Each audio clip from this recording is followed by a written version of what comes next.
Welcome to Colliers International's webinar titled Future-Proofing Myanmar Real Estate. My name is Po Mien Du. I am the Research Manager of Colliers Myanmar office in Yangon.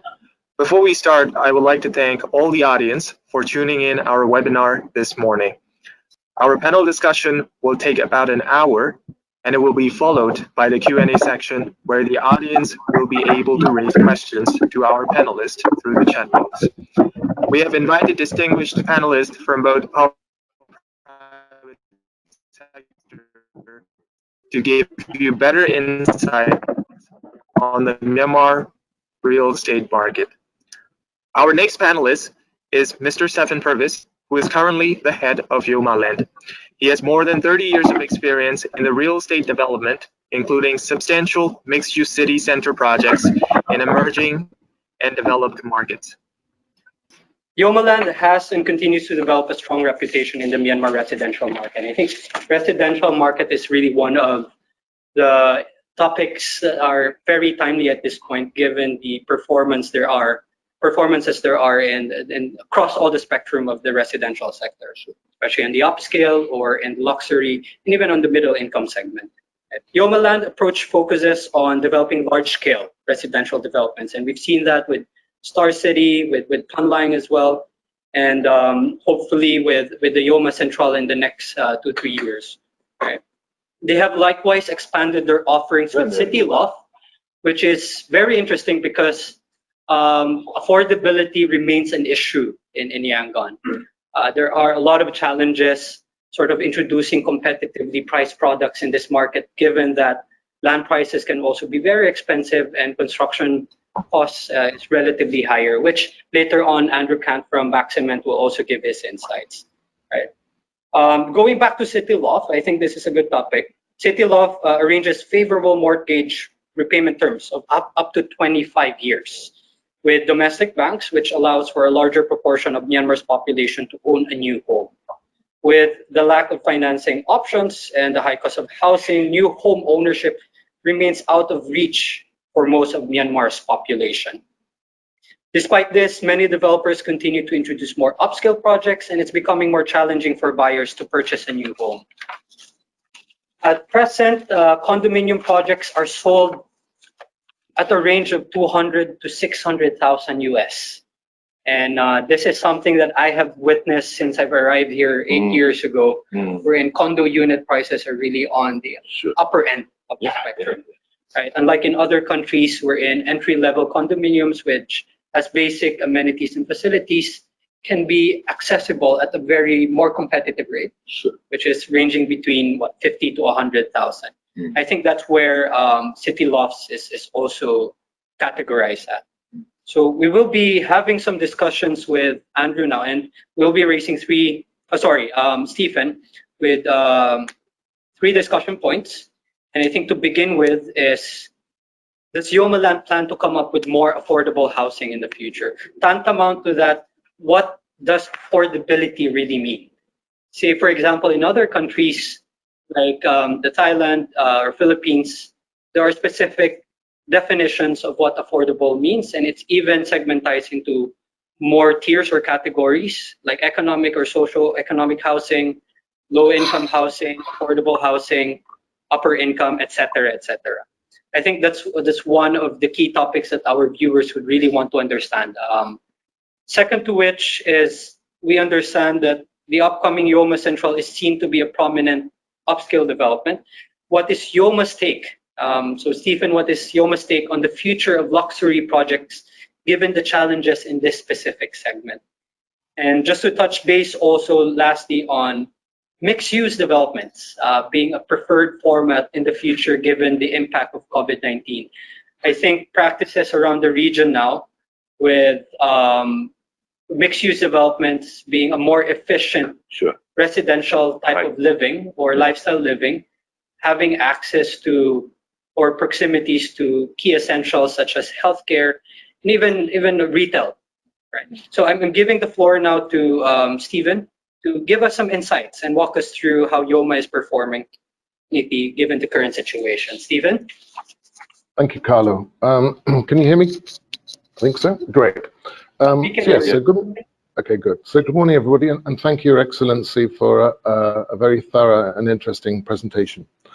So the three questions that you've asked me to answer, I think, are all intimately interrelated, and I'll go into that in a bit. But before that, perhaps just touch on the overall COVID situation. I think there are three aspects of this that I'd just like to touch on. First one is from a commercial perspective. What have we seen as the impact? I think the interesting thing is, obviously, everybody went into this with a huge amount of uncertainty. It seems to us now that the impact in terms of procurement, production, finance, customer sentiment has become a lot clearer. It looks like the physical impact is probably something in the order of between 4 and 9 months deferment or delay. The second thing that's really interesting, and I think it's important not just for Yoma Land, but it's actually very important for Yangon and the country, is that international investors and operators are now coming back. We're now, in the last 2 weeks, we've seen an enormous re-engagement with the international business community. And that's a huge vote of confidence, actually, in Yangon and commercial real estate in Yangon. So that's good news.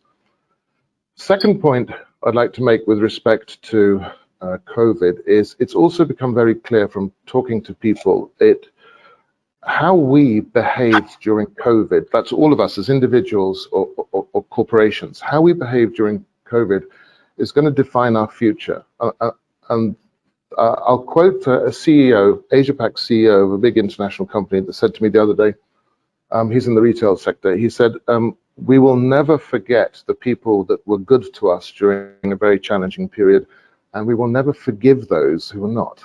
And I think that actually just sums it up very nicely, actually, is how, as a real estate entity, you've behaved during COVID really defines your future.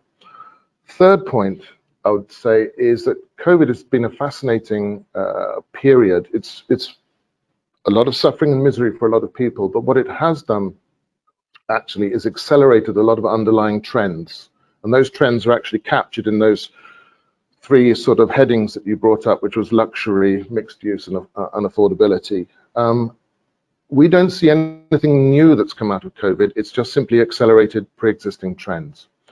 So turning to the future of luxury, I guess, as you mentioned, Carlo, we've all inherited a pre-COVID situation where there was an oversupply in the market that basically, and the high end hit the brakes in 2015, and it's been a struggle for everybody to slowly work through their inventory since then. And yet more product comes on the market. Is there a future? Yeah, of course there is. How will that future unroll? Well, seems to me there are three sort of aspects to that. One is there's an organic solution, which is simply just the growth in wealth. All the statistics are indicating that the people of Myanmar, Yangon in particular, households are getting wealthier year on year. So the growth in wealth will actually, over time, allow more and more people to access the high end. And the prognostics for this country, which wherever you look, coming out of COVID, remain very positive, along with Vietnam, for the Asia-Pac countries. So I think there's organic growth in the take-up on the luxury end.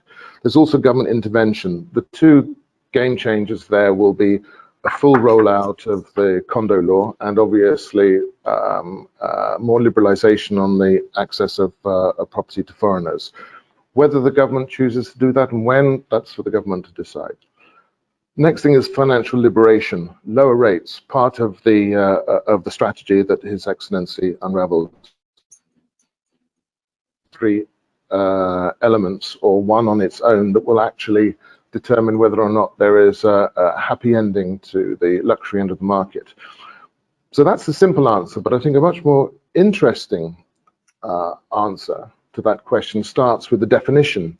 The problem with luxury when it's applied to real estate was it's been hijacked by marketing people, and it is the most overused word, and it's applied to absolutely everything that's just expensive, whether it is useless, horrible, ugly, rubbish, the wrong place, the wrong time. Everybody says everything is luxury. So it's been devalued, and people have actually just switched off to the name luxury, to the word luxury.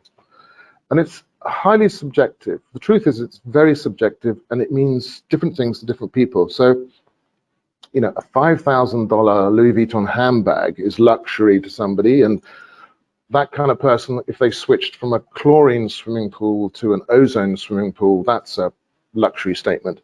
But at the lower end, a work shirt from H&M for $10, or another AC unit in their house, that's a luxury.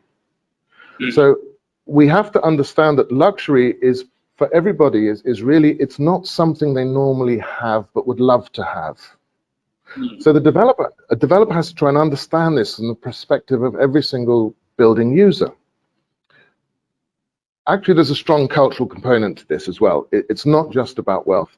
I'll give you, this is a real estate conversation, so we can talk about architectural things, but Japanese bathrooms, for example, are a fascinating example, a cultural example of what is luxury. If you go to a public restroom in anywhere in Japan, you will come across, for those of you who've been there will know, you come across these extraordinary water closets, these WCs that are plugged into electricity, and the lid goes up and down automatically, and there's water and air and all sorts of things. Now, that is considered absolutely standard all over Japan. And yet, everywhere else in the world, it's considered by most people to be an inconceivable luxury. So it's very, very subjective. Now, at the high end, where this luxury is normally applied, there's been a traditional obsession with size, bigger the better. You know, my $8,000 square foot house is better than your 4,000 square foot house. Size, spec, and brand. Carrara marble is better than, from Italy, is better than white marble mined in Shan State. Pog and bowl kitchen is better than a homemade kitchen. Now, the hotel companies cottoned on about 10, 20 years ago that service is actually an essential component to luxury as well. And that's why branded property at the high end typically commands a premium in excess of 10%, because they apply the service to the physical concept of luxury. Recently, this has widened to something much more profound and deeper, which can be sort of bundled up into something called wellness. And what does that mean? It means things like air quality, distance the kids have to travel to school, the proximity to the kindergarten, access to green space, cleanliness, safety, all these kind of things. It's too early, I think, to see how this is going to translate into a premium in terms of value, but it will certainly determine your occupancy rates if you're leasing and your sales velocity, because this is becoming mainstream criteria for defining luxury. And the same is equally true at the low end. Luxury is a concept that's equally applicable at the affordable end of the spectrum. And it's the same widening of desire and aspiration. It's the same thing, air quality, kids' kindergarten, green space, cleanliness, safety. So I'll give you a great example. Single women as home buyers is now a major part of the housing segment in Yangon. It didn't exist 5 years ago. Now, there's a lot of product around at the same spec, but luxury for this segment, one aspect of luxury would be, has the architecture been sensitively designed based around the concept of personal safety for a single woman living by herself? There's also virtual solutions to this as well. For example, a virtual solution to customer service. So we have to change our concept of what luxury is. So we've got to move away from the traditional and blinkered view of luxury, only for an elite, and consider what luxury means for all our customers. Yeah. So we have to address these new desires and focus less on brand, size, and spec. Yeah. And so the lesson, I think, in this is that it's relevant to all demographic levels and relates to more experiential things that improve the quality of people's life. So we give them something that was previously unattainable, they dreamt about, which they would love to have. And if we do that and continue to innovate, then there is a tremendous future for luxury development. So that's luxury. Now, the viability of affordable housing. Well, I think everybody knows real estate is not a charity, and we're certainly not fulfilling a role of a socially responsible government. But real estate is a profit-driven commercial business as old as history. Now, we could be compassionate and generous, of course, But really the only debatable issue is how low is an acceptable profit margin. That's kind of the meat and potatoes of it. So having established that, the mechanics of affordable housing are brutal. The cost of construction bottoms out at some point because there is an international price to all building materials, and there's labor cost, etc., energy costs. And the land cost, of course, is driven by margin. And as Carlo mentioned, both are regionally quite high. Now, there's some fine-tuning to be achieved in the tech and the practice of construction, but not that much. So there's not a lot of wriggle room in all of this. So that's the challenge, I think, at the affordable edge. Now, currently, there are our analysis, 1.5 million households that earn, that earn less than $1,000 a month.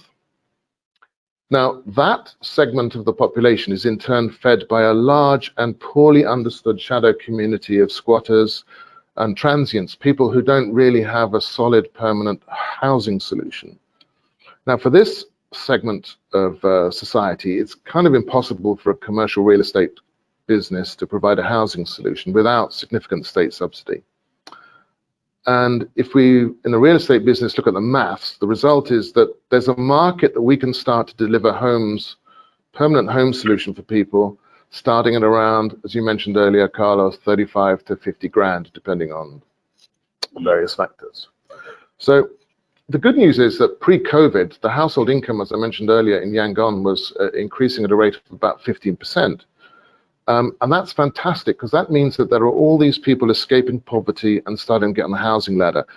So 15% of 1.5 million, that's an extra 250,000 households a year that start to get into the purchasing zone. And add to that the societal changes as well, moving away from multi-generational homes. You've got people now, younger people who, love their grandparents and their parents, but would like to live in a different way. So households are bifurcating.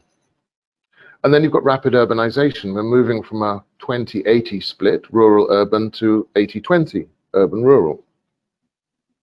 So clearly the biggest residential sector by volume, if not by profit, is going to be at the bottom end.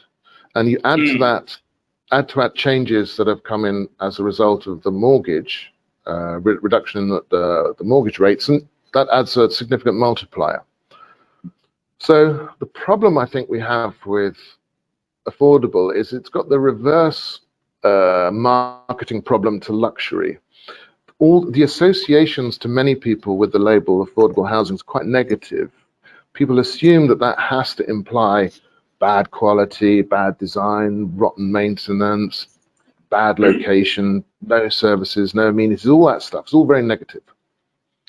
So we think that the trick is to not even call it affordable, but to call it aspirational. Now, if you look at a very socially mobile society like the Philippines, when people get their first tiny little house, the aspiration is, it's not the end of the story, it's the beginning of the story. And their idea is, you trade up every 5 years. And so it's intrinsically linked to the idea of social mobilities, which is why I think when we look at the affordable, the bottom end, it's not the end of the story, it's the start of the story. And the solution isn't in marketing. It's not a marketing issue. It's actually related to a bit about luxury.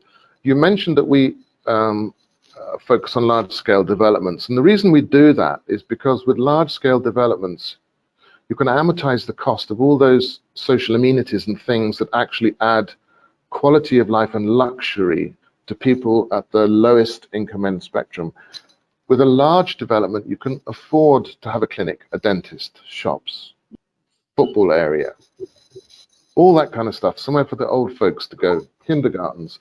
With small-scale developments, it's really, really hard to invest in the infrastructure needed to give that quality of life.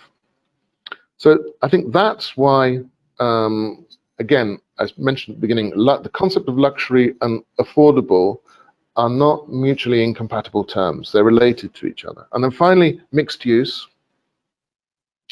The term mixed use is, I think, is a bit of a nonsense, really. I think it's been driven, I think, by asset managers and the finance professionals who have an obsession with tidying up real estate on the basis that compartmentalizing would in some ways help them manage their risk and package their risk better and make it easier to manage the property.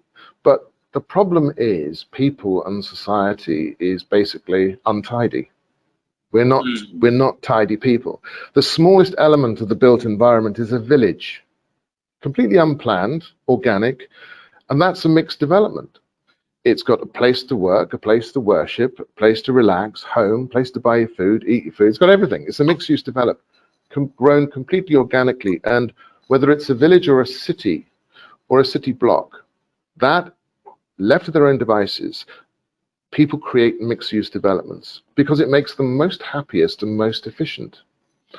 And there's a reason that the word ghetto is kind of so ugly to our ears. It has so many negative connotations, and it hurts our hearts. And that's because it's the forced compartmentalization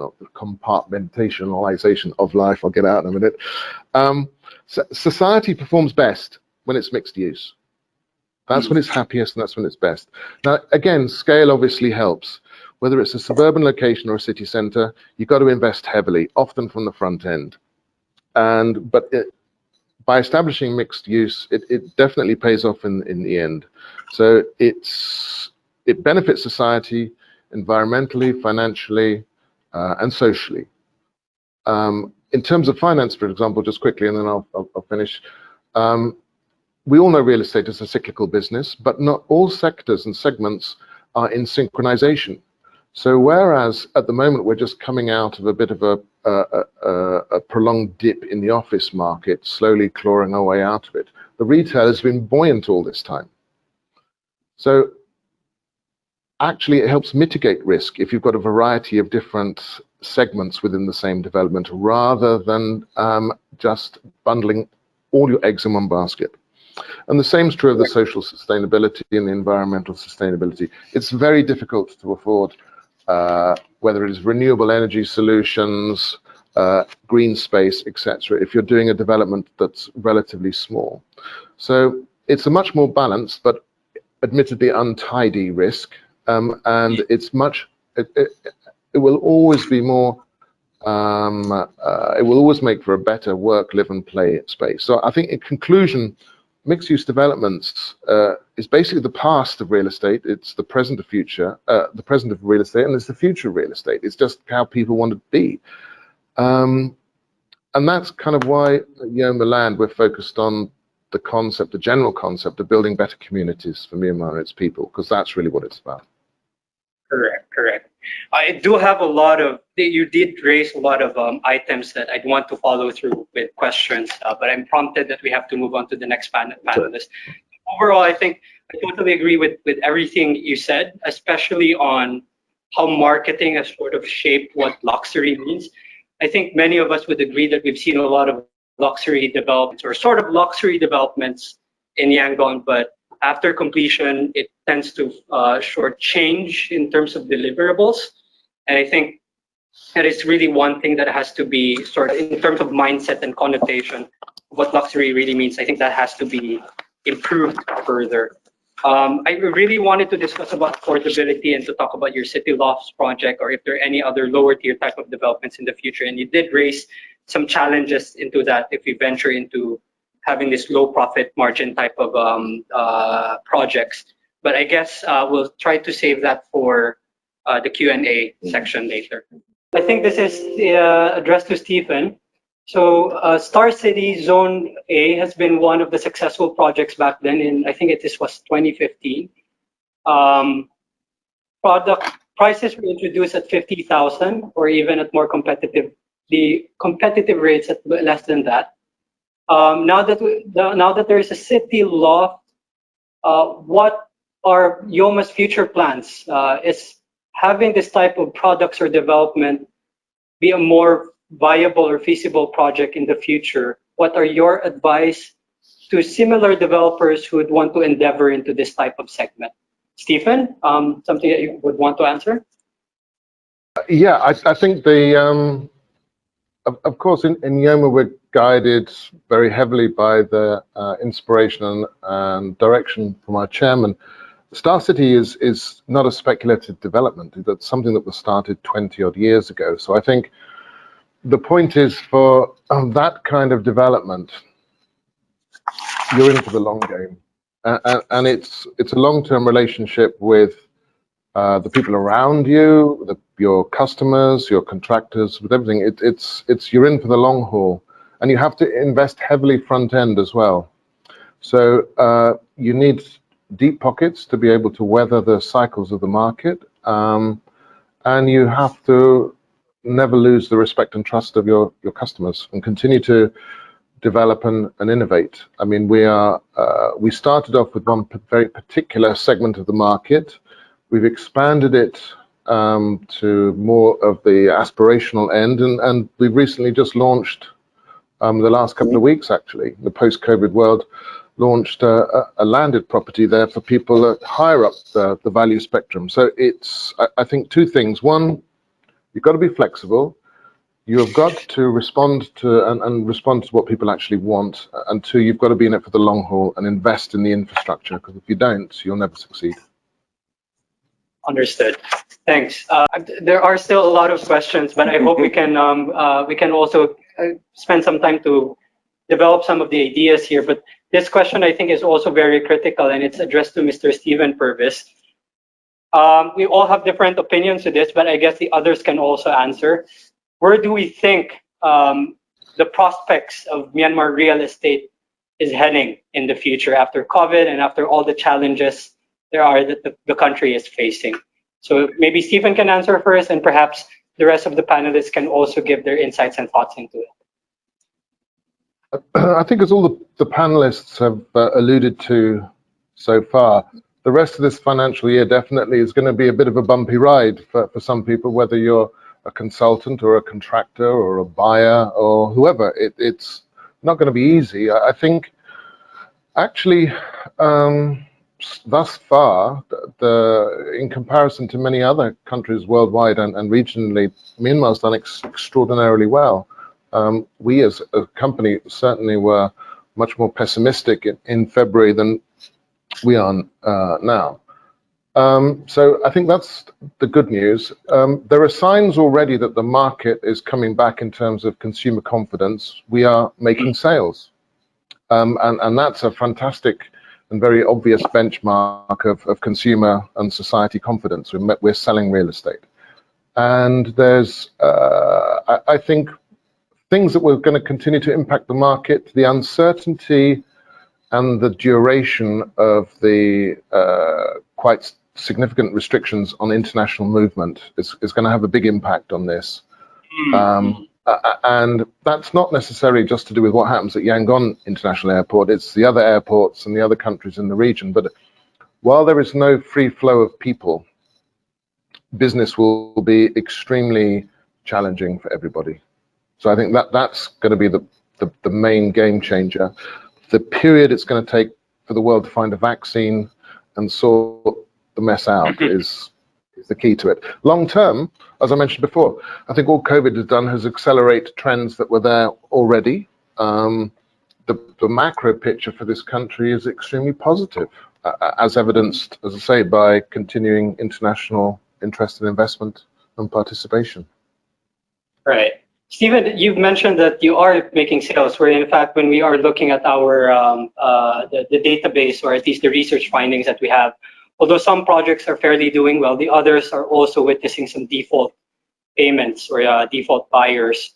So I am curious, I think it's really from my end though, which products are this? At which price points are these products belonging into? And I would understand, compared to the previous years, while there are some positive signs, with these products that are selling quite relatively well, would you push for this type of developments in the future? Yeah, absolutely. Yeah. We're making sales at either end of the spectrum, both ends of the spectrum. Understood. Obviously, sales ground to a complete halt immediately pre-Tinjan, and then for a month and a half after Tinjan, but they've started to come back. And I think it goes back to the issues that we discussed earlier, where all of a sudden there's an accelerated interest in the concepts of wellness, environment, security, safety, those kind of things. At the lower end, you mentioned something to do with, I think you were saying rates of default and stuff. It's kind of, in a way, it's kind of obvious, isn't it? If people are relying on income in order to purchase, either mortgage-backed purchases, and it's their first purchase, and they are operating in small to medium-sized enterprises, they're the people who are going to be most vulnerable to any kind of short-term problems with cash flow. So I think the next 3 or 4 months are going to be very important, and it's the speed with which other businesses that are not real estate actually come back and start to operate properly, so that people feel more confident in terms of their personal cash flow. That's the key thing. Right. Thank you, Stephen. I think overall, we really just have to move forward, coming up with creative and innovative solutions to things to counterattack the impact of COVID-19. And unfortunately, we've run out of time. There are still a lot of questions, but we'll shelve that for now. And we can forward these questions directly to the panelists later on. And perhaps to just wrap up things a bit, the objective of this exercise was really to provide our audience practices, what practices we are adopting right now to future-proof real estate in Myanmar. And I'd like to have some concluding statements perhaps from each of the panelists to maybe just wrap up what we have discussed. So Stephen, maybe you can start. I was worried you were going to say that. Concluding statements. I just think that what COVID has done is essentially accelerated many pre-existing trends, and for anybody to succeed wherever they are, whatever their business is, real estate or not, they've got to approach this with a very open mind and be nimble and accept that there's going to be quite a lot of disruption in their life that flows from it. If we all do that, then it's going to be fine. Thanks, Stephen. We'll be having a series of webinars in the future, and we'd be happy to, of course, have you back again. I give back the floor to Po now to have some conclusion for this. Thanks to all our panelists for their remarkable insights. Thanks everyone for joining our webinar this morning. You all have a great weekend ahead, and thank you. Thank you very much. Thank you. Thank you. Thank you.